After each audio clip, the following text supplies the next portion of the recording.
Hello बच्चों, कैसे हैं आप? मुझे उम्मीद है आप हमारी पिछली कहानियों का आनंद ले रहे होंगे। बच्चों, आज मैं आपके लिए लेकर आई हूँ रोचक और मज़ेदार कहानी। हमारी आज की कहानी का नाम है एकता की ताकत। एक घने जंगल में एक विशाल बरगद का वृक्ष था।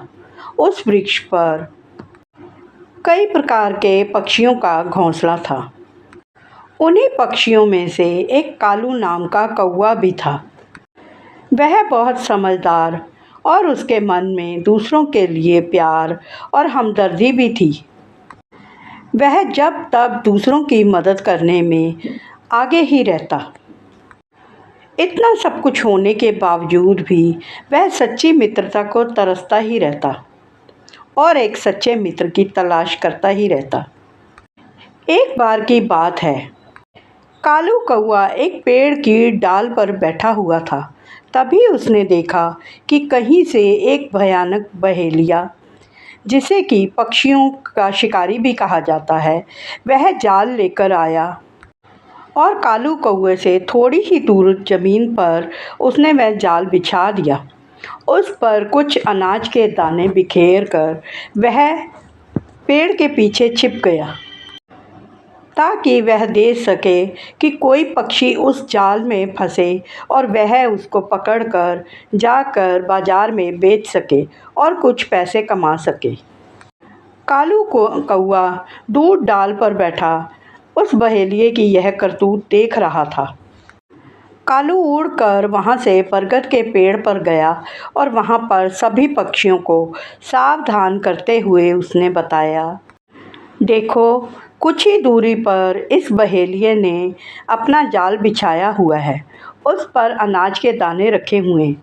कहीं तुम सब इस अनाज के लालच में इस जाल में मत फंस जाना।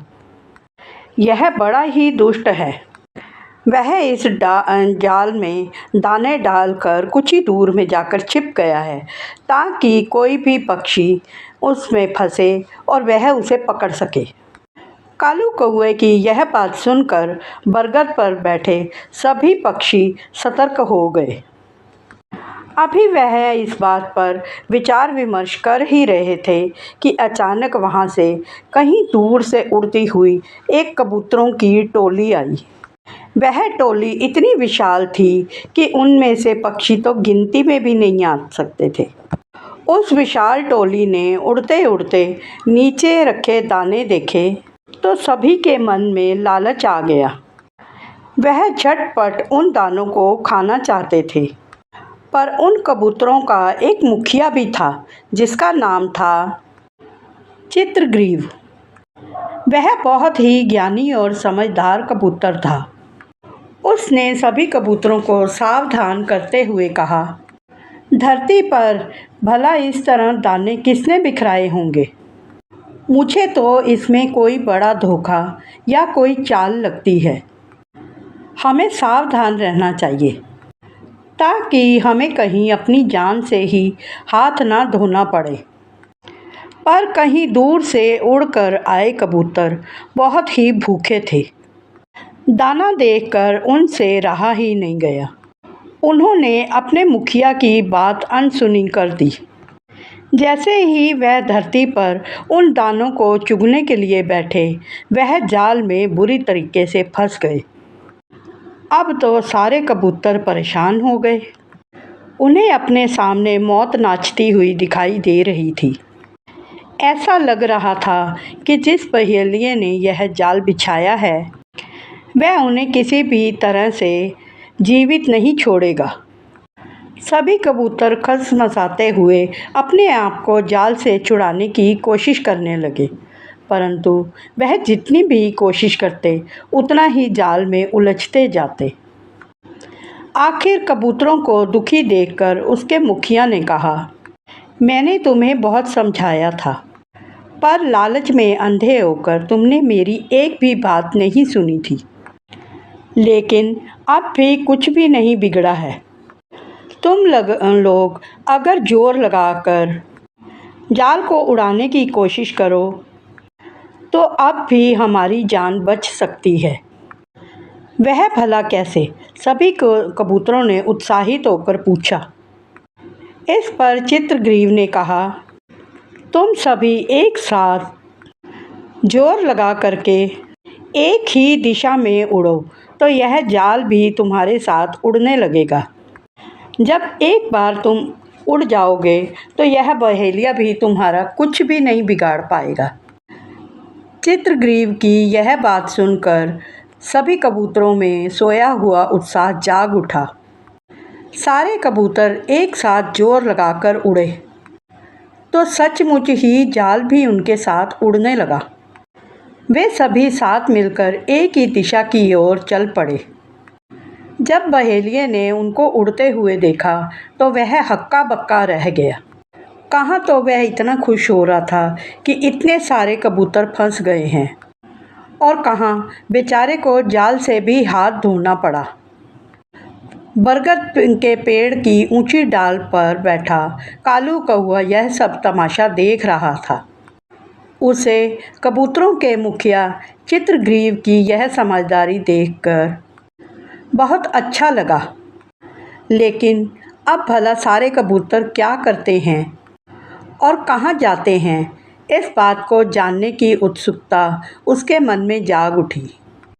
इसीलिए कालू कौआ भी उनके पीछे पीछे उड़ने लगा। आखिर में चित्रग्रीव के साथ उड़ते उड़ते वह कबूतर जंगल के एक छोर में आ गए। वहाँ पर चित्रग्रीव का दोस्त चिंटू चूहा रहता था। चित्रग्रीव ने आवाज़ दी तो चूहा झटपट बाहर आ गया और आते ही बोला, कहो मित्र, कैसे मुझे याद किया है?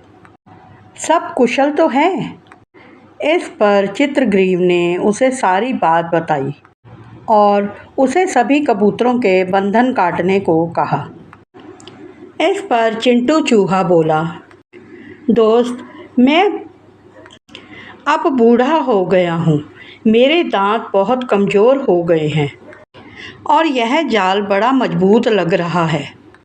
मैं यह कह तो नहीं सकता कि मैं सभी कबूतरों के बंधन को काट सकूँगा, लेकिन तुम तो सभी कबूतरों के मुखिया ठहरे और फिर मेरे पक्के मित्र भी हो, तो पहले मैं तुम्हारे ही बंधन काट देता हूँ। यह सुनकर चित्रग्रीव बोला, ना ना मित्र, ऐसा अनर्थ मत करना। मैं इन सभी कबूतरों का मुखिया हूँ। मुखिया का धर्म होता है कि वह पहले सबकी जान बचाए, फिर अपनी जान की परवाह करे। जब तक तुम एक एक कबूतर के बंधन नहीं काट देते, मैं यह नहीं चाहूँगा कि तुम मेरे बंधन काटो। यह सुनकर चिंटू चूहे ने कहा, वाह मित्र, मैंने तुम्हारे जैसे बड़े चरित्र के लोग कम देखे हैं।